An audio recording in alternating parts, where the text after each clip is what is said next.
Well, Whitehaven started life in the first division of the West Lancashire League on Saturday with a very important win. They got off to a great start with a 4-0 home win over Slyne with Hest. Or is that Hest with Slyne? Was that Hest with Slyne? We'll find out from the man who's going to be speaking to me. That's Rob Campbell, who is actually the ladies' team manager, but has stepped up because Brian Dawson and his assistant were unavailable on Saturday. Rob, that was a great start to the season. Yeah, it was a new era for the club, and Brian and his team have done a fab job with the lads over the pre-season. So yeah, it was. I'm sure Brian would have preferred to have been at the game, but obviously he wasn't available. So yeah, stepped in, and the lads done us really proud. To be fair.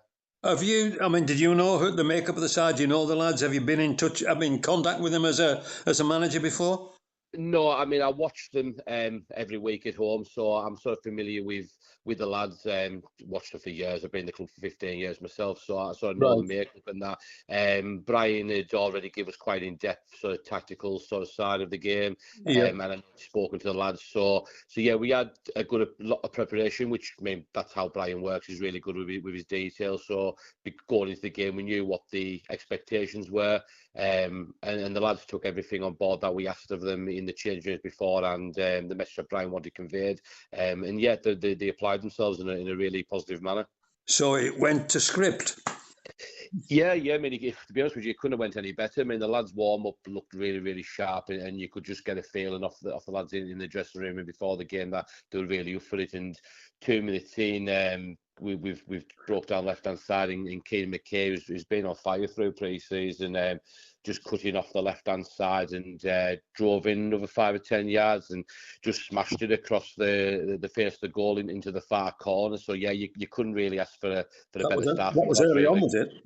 It was second minute, so yeah, it was really, really early, and sort of set the tone, I think, for the rest of the game. Yeah, and did he get 3 in the first half or just 2? So he set another one up for Josh Hilton, which was a real key moment, I think, in the game. Just sort of 35 seconds before that, young Joe Rumney, who's in our goals, made a really, really fine save down to his low right-hand side. I think he probably saw it a bit late as well, and that was a 1-0. And once that happened, you know, I mean, the 1-0 is always a chance you can concede, but that happened, and then we broke not surely long after it, and we got good work down left-hand side, got to Keenan again, and Keenan's put a delicious ball right to the far post, and Josh Hilton's come across on the volley, calm as you like, and just composedly put it into the back of the net, really. Yeah, good. And did you get a third before half-time? That was in the second half? Yeah, no, so we did, yeah, we got a third just before half-time. That was Mal Norford. I mean, Mal, he's just some player, really. You know what I mean? He was unplayable at times throughout the game. His speed is absolutely electric. He was giving their full-backs a terrible time because he was working the entire front line at times. But also when he got the ball at his feet, happy to take on people. I mean, he hit the post. The keeper's made a couple of really, really good saves. And I think he was probably thinking it wasn't going to be his day, but he's a real positive guy for him, sort of speaking to him in that on the day. And he got another chance just outside the box on the stroke of half-time, really. And he showed real composure and nestled it in the bottom sort of right-hand side. And that made it 3-0, really. So were you reporting that back to Brian at half-time, did you? So we were trying to get messages to him, yeah. So he knew he was going to have a good signal where he was at. So we were just trying to give odds messages to him and let him know what was going on. Yeah. And to be fair, you know, I mean, it was a lot of, in particular, good work down the left-hand side. Keane Golden, Luke back there, and Routledge and Keenan were really causing a lot of problems for their left-hand side, really. Did you play Malachi down the middle? Yeah, Malachi went down the middle, but again, I think, you know, I mean, he's such a hard worker, and he was moving out to the left and right at times, chasing lost causes, and I think again, when any other person within your team sees your striker putting that effort in, I think we all like that as supporters of football. You know what I mean? When a guy's going to run around like he is and create chances and make chances happen, it just, I think, starts to filter through the rest of the team, really. Yeah. So fairly comfortable at half. Obviously comfortable at half time. Second half, just the one addition.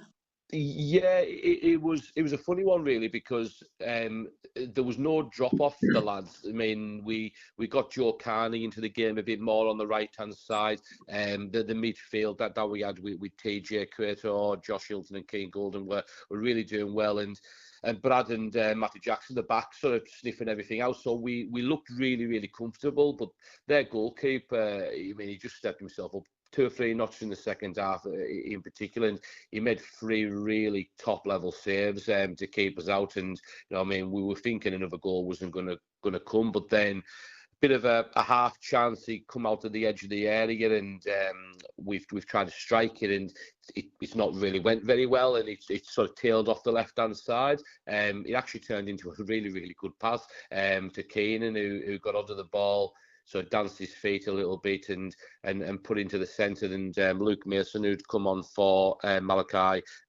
we slotted it home, so he was good for his confidence as well to come on as a striker and net a goal on the 75th minute. You mentioned Joe Rumney in goal, who's I've seen down the Reds, a good little. He's not very big, but he's a decent keeper, isn't he? Was that the only time he was really tested in the first half? Yeah. There was, as I say, there was one other chance which it was more of a cross. It was a very dangerous one where he's had to really be alert and come off his line quickly. We were sort of trying to play out from the back. Probably from about 10th, 20th minute, we were playing out from the back a little bit too much and overplaying a little bit, and that sort of created this opportunity. And they tried to whip a ball in, and he was going to one of the players off the far left hand side, and Joe's come out really quickly and sort of got his hand to it and pushed it to safety. And you know what I mean, I think what Joe was asked of him throughout the game, he done really well, and obviously a young goalkeeper, but he can take a lot of confidence from the performance in my mind. Yeah, good. And follow up on Tuesday night, dear? Yeah, I think they're playing Askham on Tuesday night. So obviously you have a lot of games at this point of the season while the weather's still good. So yeah, a bit of rest and recuperation and get them down there. But the boys, I think the big thing for the boys before they go down there on Tuesday was the mentality to keep a clean sheet on Saturday. And you could see that it wasn't like 3-0 or 4-0. Well, we'll just sort of go and sort of keep attacking. It was a lot of pride in that, and I think that'll do them good when they go away to Askham, is that they've got that real pride in wanting to keep the clean sheet as well as scoring the goals. And you'll be handing over the reins back to Brian on Tuesday? Yeah, I was just polyfiller for Saturday, filling in gaps essentially. So thankfully I didn't break it for him, and he's got a team to come back to, and 3 good points on the board for him. Excellent. Now, you yourself, you're the ladies' team manager. How long have you been doing that, Rob? So the ladies' first team for the last 2 years, I've been involved in the club 15 years, looking after the lasses' pathway and that. But the last 2 years as the first team manager. So yeah, it's a job I really enjoy. And when did your season start? Starts on the 23rd of August. We play in the Adobe Women's FA Cup. So we're one of only just over 500 teams nationally who be playing in that. So we play Wolverstone at home. So we've got a home draw, which is always what you want. So yeah, pre-season preparations are going well. Last year was a bit of a relegation battle, a bit of transition. But this season we're in a really good position to sort of push forward, I think. What league are you in, Rob? So we're playing the Lancashire Premier League, which is a sort of top tier 7 league. So we're pushing to go to tier 6, which is the highest level of any of the teams in this county. So that's the goal this season, is to get promotion. And yeah, if we can get a nice cup run in the FA Cup, that'll be a cherry on top. But yeah, first things first is we want to play regional football next year. So that's the goal. Yeah, and did you had a pre-season game earlier today? We did, yeah. So we played Abbey Town, which is always a good game. I think both teams had a few people missing with a sort of certain music event in the area going on. But it was a good game. Got to try out some new combinations. And also we have an A team as well, which is our sort of development ladies team. And we were able to sort of fledge 5 or 6 of them players in. And yeah, it was quite a good competitive game. And put us in good stead for our last couple of pre-season games ahead of the FA Cup. Yeah, right, indeed. And what sort of squad have you got, Rob, for both the 2 ladies' sides? Yeah, I think pre-season is always a bit of a nightmare with holidays and bits Yeah, and pieces. always is. Obviously, Yeah. our season starts a little bit later, but I think with the first team, first of all, they are a really, really exciting group. We've got quite a young squad, but they're really hungry. They want to play a really exciting football, and we like to play a lot on the floor and move the ball well. So yeah, there's a lot of promise within that team, and I think the A team, they done well last year, and I think it's about them kicking on now, because as we've reinforced the first team, that's then helped obviously the A team reinforce their sort of squad as well. So yeah, I think last year was challenging at times because we lost quite a lot of players, and we had to do a bit of a transition, but they came through that with sort of good sort of commitment and a good energy, and yeah, I think that's going to put us in good stead going forward for both teams. Yeah, which league do the A team play in?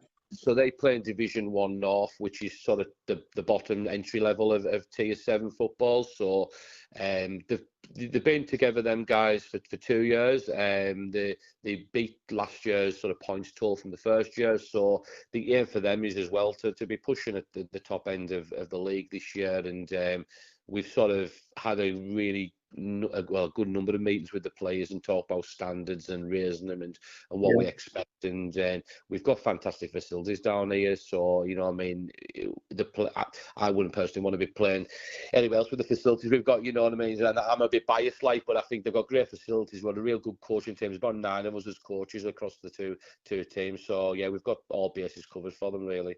Smashing. Well done, Rob. Well done with the first team, and all the very best for the season for your ladies' side. Appreciate that, John. Thank you very much, mate.